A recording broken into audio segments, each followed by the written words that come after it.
Kevin Hart is experiencing extreme backlash right now. He lost a lot of support from the black community today, and honestly, deservingly so, because what he did is not cool at all, under no circumstances. Before we get the video started, this video is sponsored by Kalshi. Kalshi is a prediction market where you literally make money by predicting real world events.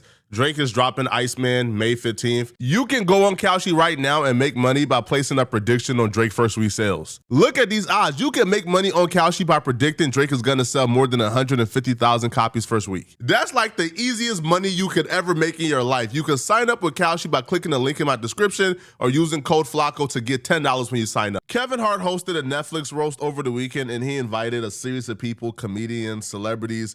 Now, somebody in particular that he invited is Tony Hinchcliffe, which I don't understand why he invited Tony Hinchcliffe. Tony Hinchcliffe has nothing redeemable about himself.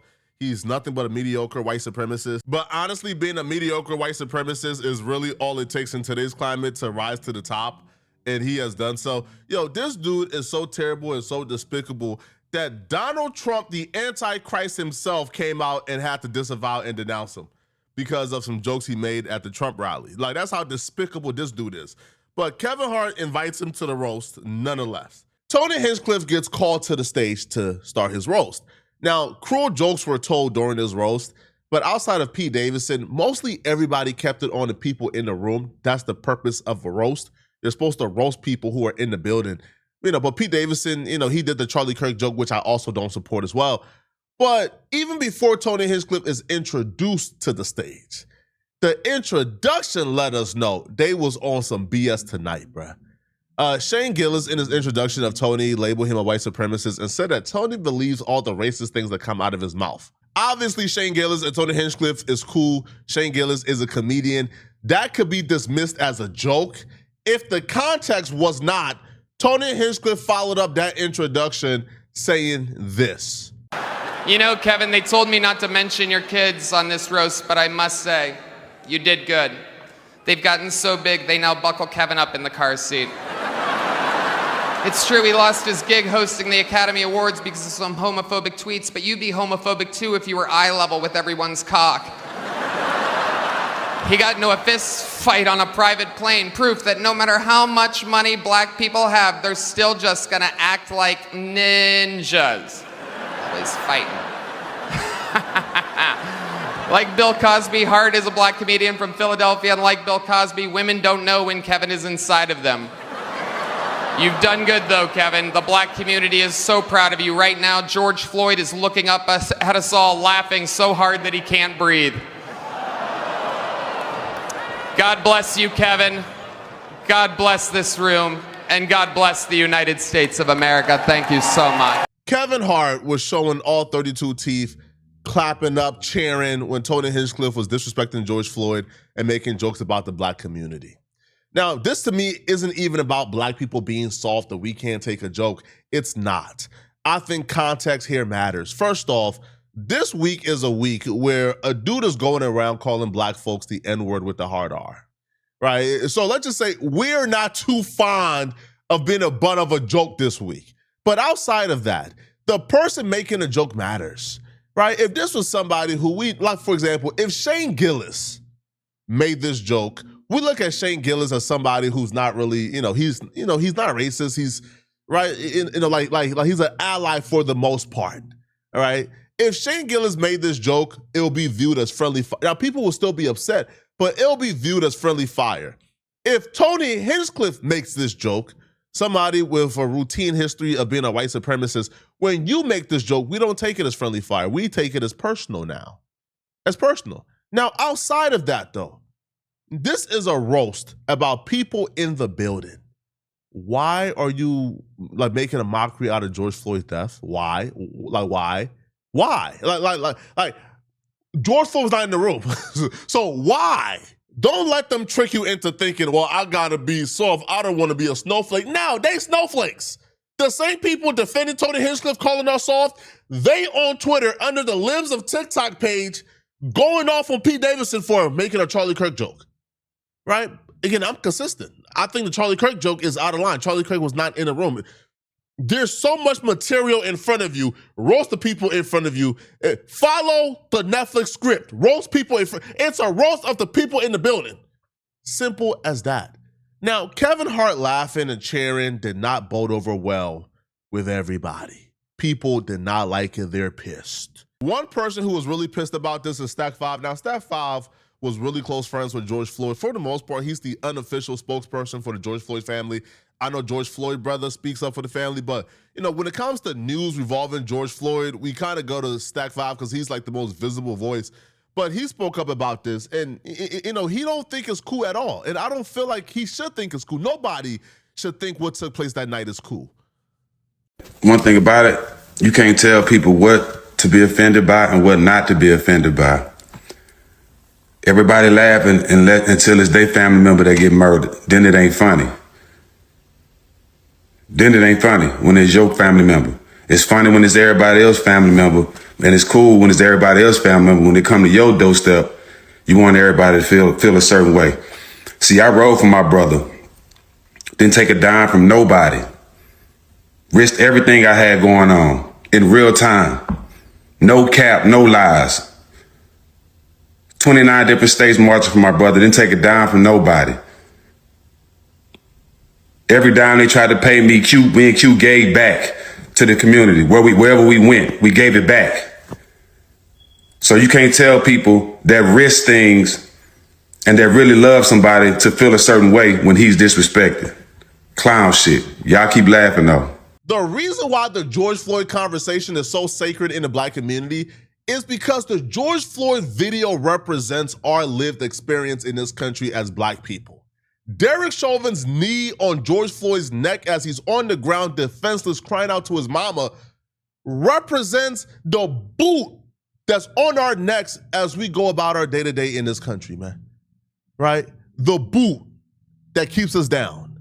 The boot that represents voter suppression, redlining, discrimination, systematic oppression. It represents all the obstacles and the systems that are put in place to keep Black people down and keep minorities down.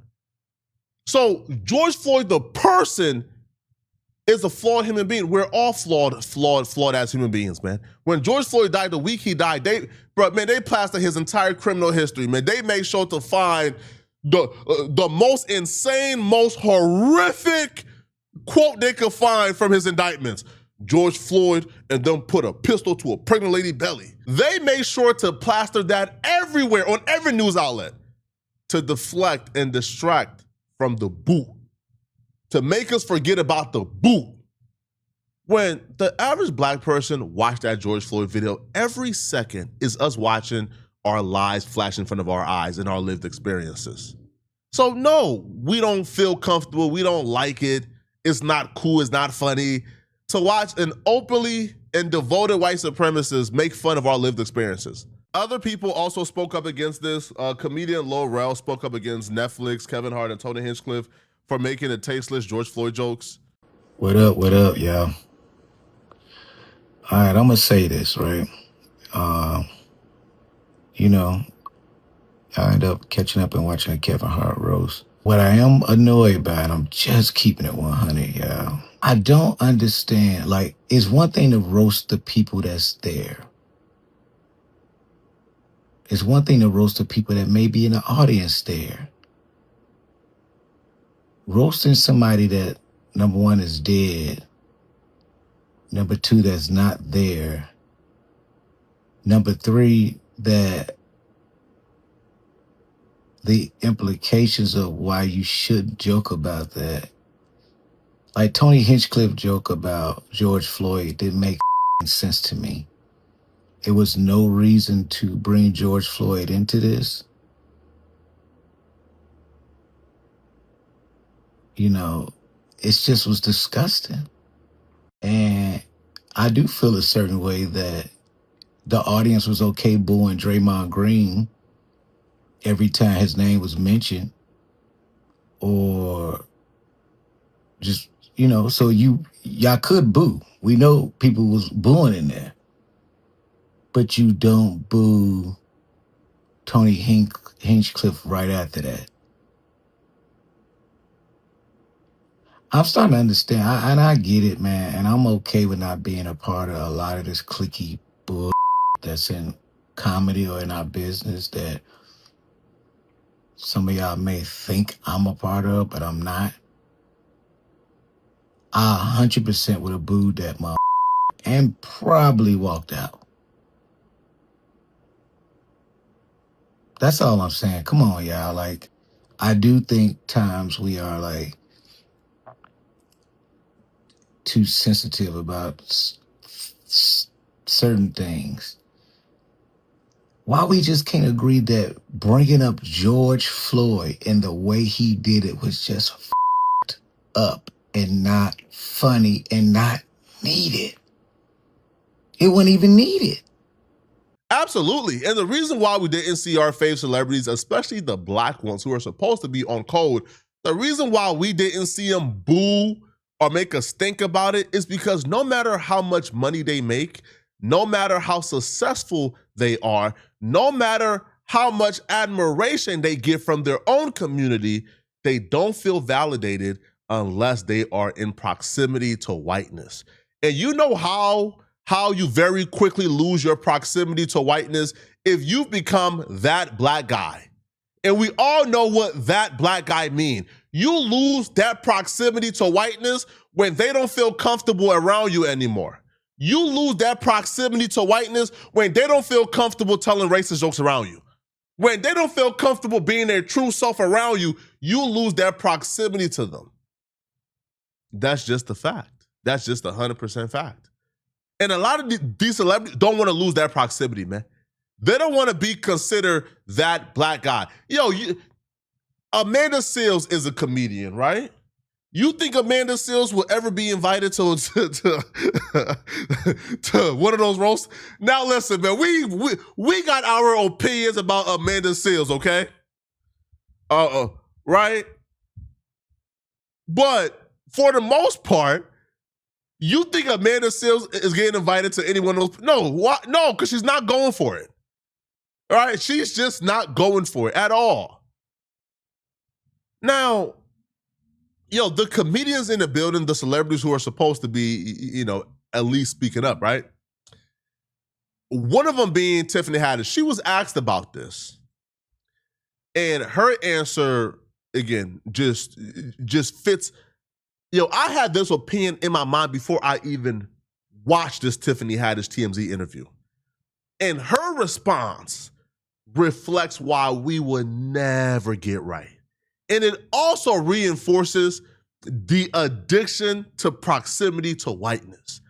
Tiffany Haddish believes that black people are only upset about the George Floyd joke because we couldn't be in the building like they were. We weren't invited and we didn't get the luxury of being in proximity to all that good whiteness, so we just mad and upset, right, that we weren't in the room. She's using her proximity to whiteness as a badge of honor and shaming anybody who wasn't in the building and claiming we only mad at a George Floyd joke.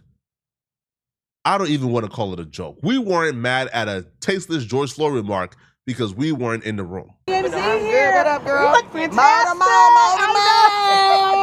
She ready.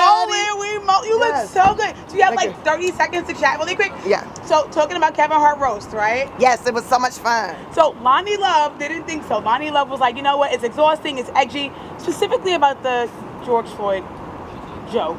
What are you thinking? Is it just comedy? Should they have been a little less?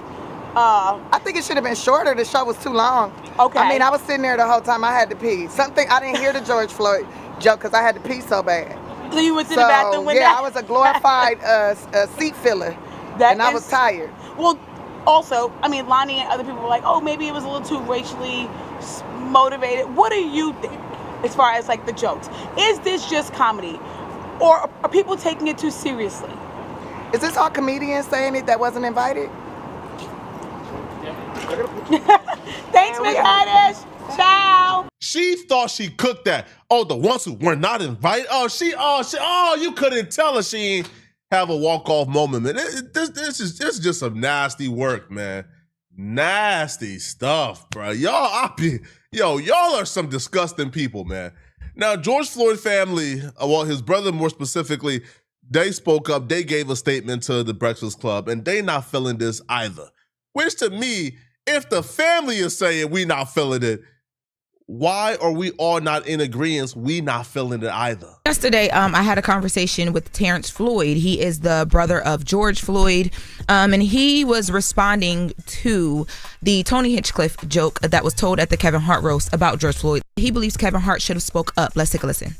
My thing with Kevin, and I'm a fan, I feel like my family and their friends, they said, it should responded right then and there, like, well, wait, hold up. Because I remember Kevin Hart and a few other celebrities was at the Minnesota funeral. In that respect, me watching some clips of certain other jokes, a lot of it just felt it wasn't tasteful. Now, Terrence Floyd also talks about Gianna Floyd, who is the daughter of George Floyd, and how she deals with these moments and the jokes and how it comes back on her. Let's take a listen. One of the other things that they mentioned was like Gianna and George Floyd's daughter, your niece, being teased in school and how stuff like this doesn't help. Like, does she get direct response from things like this because they're so viral? She's getting older now. She was 6 when this happened. She's 12 now. Well, I was talking to Travis yesterday. We realized something always is talked about or happen, or somebody say something or bring up controversy or whatever around my brother's name when it's nearing the anniversary of his death. It happened with this. It happened with Charlie Kirk. It happened with Lil Yachty. We say keep saying his name, but we don't want this narrative. This is crazy. We upset, but I'm focusing more on the well-being of my niece. Oh, yeah, the death anniversary is May 25th. Yes. Yeah. Yes, it is May 25th. Now, he also talked about a part of the joke where Tony Hinchcliffe says to Kevin Hart that George Floyd is looking up at him. Let's take a listen to Terrence Floyd on that.